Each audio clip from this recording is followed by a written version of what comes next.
Hi guys, let me show you in this quick tutorial how you can disable Windows from installing silent apps in your PC.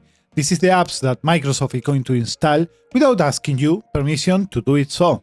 And this is going to take more hard drive space and all the troubles that you're going to see apps that you don't really want to have there, but Microsoft insisted that you need them. Before we start with the tutorial, guys, don't forget to drop a like into the video and subscribe for more content like this one. Let's start. You want to click into the search bar and type regedit. You're going to see right here the registry editor. I recommend you guys that you right click into it and click into run as administrator. Once the registry editor is open, you want to go into the left side where you see all of these folders right here. You want to open H key current user and expand that menu. Search for the software folder, expand that menu as well. Scroll down until you see Microsoft and expand that folder. Now go down until you find the Windows folder right here.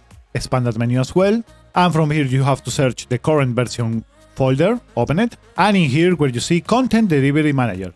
Click on it. This time you don't need to expand the folder, only to open it. Inside of the Content Delivery Manager folder, you're going to see the silent installed apps enabled.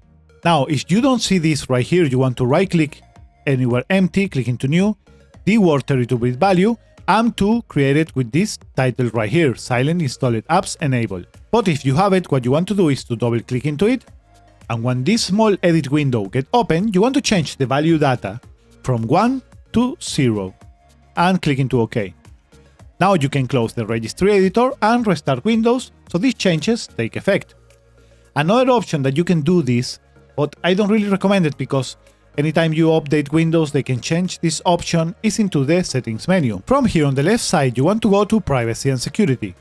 And inside of this small menu you want to click into general. Inside of here you want to turn off the option where you see show me suggested content in the settings app. If you have it on, you want to click into off. And that is pretty much it, guys. Thank you very much for watching. Don't forget to subscribe and drop a like into the video if you find it useful. And see you guys on the next one. Bye bye.